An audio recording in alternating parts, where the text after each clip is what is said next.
पवित्र दोल पूर्णमी रे मद पी स्त्री को हाणीदेला स्वामी। एमिति भयंकर घटना घटी पुरी जिला वासुदेवपुर गाँव में। घटनाटी आरंभ करने आगु आपण माने जदि मदन मोहन प्रभु श्रीकृष्ण को मनरे टिके भी भक्ति करती ताहले कमेंट बॉक्स रे हरे कृष्णा बोली लिखिदेवे। पुरी जिला वासुदेवपुर गाँव में सुदेई सोई रोहुथिले। परिवार कहिले तांको धर्मपत्नी स्वप्ना मैडम को छड़ा तांकर आउ केही नाहांती। बाहाघरर 12 वर्ष बीती जाइथिले भी तांकर संतानटिए हेई पारिनी। सेथिपाई स्वप्ना मैडम सबुबेले मन खराब करती।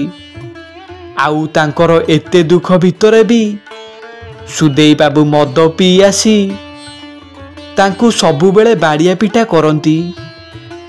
सुदेई बाबू मिस्त्री काम करती। आउ जहाँ भी पैसा इनकम करती सेथिरे मद पी उड़ेई दियंती। तांकु टंकाटिए भी दियंतीनी। वासुदेवपुर गाँव रे दोल पूर्णमी बहुत धूमधाम रे पालन हुए।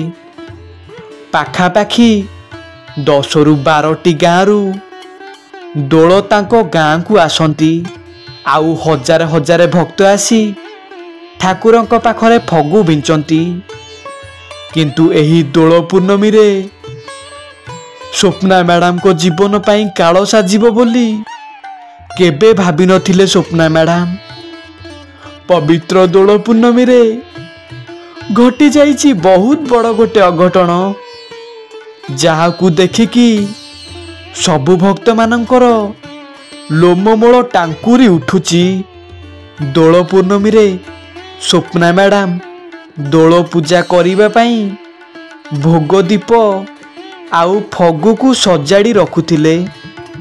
सेतिकी बेले सुदेई बाबू हातरे माछ जरीटिए धरी पेटरे पेटे मद पी घर को आसिले।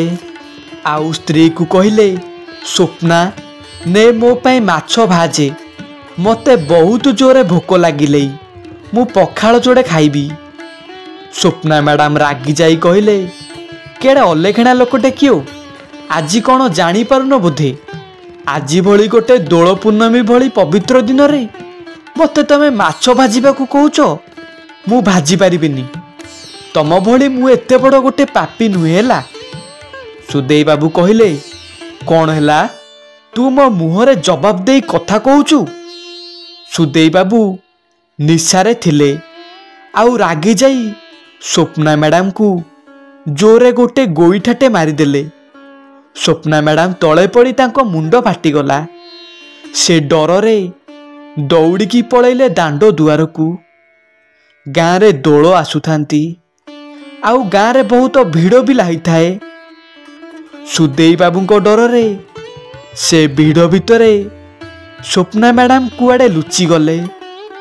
सुदेई बाबू राग तमतम हेई भाड़ीरू गोटे काठ फाड़ियाटे आनी स्वप्ना मैडम को बहुत खोजिले।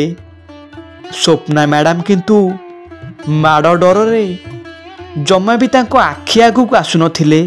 ता अध घंटा परे स्वप्ना मैडम दोल फाकरे छिड़ा हेई फगु बिंचुथिले। सेतिकी बेले स्वामी सुदेई तांको पछ मुंड को जोरे बाड़ीटे पकई देले। स्वप्ना मैडम सेठी जोरे चित्कार करी बेहोश हेई गले। एसबु देखी गाँवर सबु लोक आश्चर्य।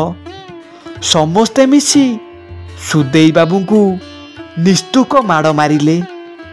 आउ गोटे गछरे बांधिदेले। तापरे स्वप्ना मैडम को मेडिकल को नहीं गले।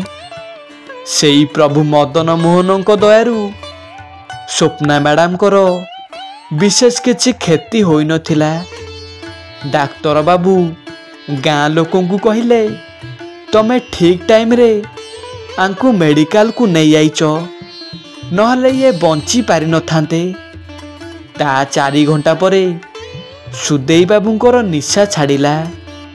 आउ से बेहोश को आसिले। आउ से होश को आसी ଗାଁ ଲୋକମାନଙ୍କୁ ପଚାରିଲେ, ଭାଇମାନେ ମୋତେ ଏମିତି ବାନ୍ଧିଛ କାହିଁକି? ଗାଁରେ ରଘୁଆ ବାରିକ ବୋଲି ଗୋଟେ ଲୋକଟିଏ ଥିଲା। ସିଏ କହିଲା, ତୁ ବା ଆଜି ଦୋଳ ପୂର୍ଣ୍ଣମୀରେ ମଦ ପିଇ ତୋ ସ୍ତ୍ରୀର ମୁଣ୍ଡକୁ ପିଟି ଦେଇଛୁ। ଯା ଯା ଦେଖିବୁ ଯା, ତୋ ସ୍ତ୍ରୀ ସେଠି ମେଡ଼ିକାଲରେ ମରଣ ସହିତ ଲଢ଼େଇ କରୁଛି। ସୁଦେଇ ବାବୁ କହିଲେ, କ'ଣ ହେଲା? ମୁଁ କ'ଣ ସତ୍ୟରେ ମୋ ସ୍ତ୍ରୀକୁ ମାରି ତା ମୁଣ୍ଡ ଫଟେଇ ଦେଇଛି? ଏମିତି କହି ସେ ଦୌଡ଼ିଗଲେ ମେଡ଼ିକାଲକୁ। ଆଉ ସ୍ୱପ୍ନା ମ୍ୟାଡ଼ାମଙ୍କ ହାତ ଧରି ଭୁଲ ମାଗି କହିଲେ, ମୁଁ ନିଶାରେ ଥାଇ ଏତେ ବଡ଼ ଗୋଟେ ଭୁଲ କାମ କରିଦେଇଛି ସ୍ୱପ୍ନା, ମୋତେ ତମେ କ୍ଷମା କରିଦିଅ। ଯୋଉ ମଦ ପାଇଁ ମୁଁ ତମ ଉପରେ ହାତ ଉଠେଇଛି, ଆଜିଠୁ ମୁଁ ସେ ମଦକୁ ଆଉ ଛୁଇଁବିନି।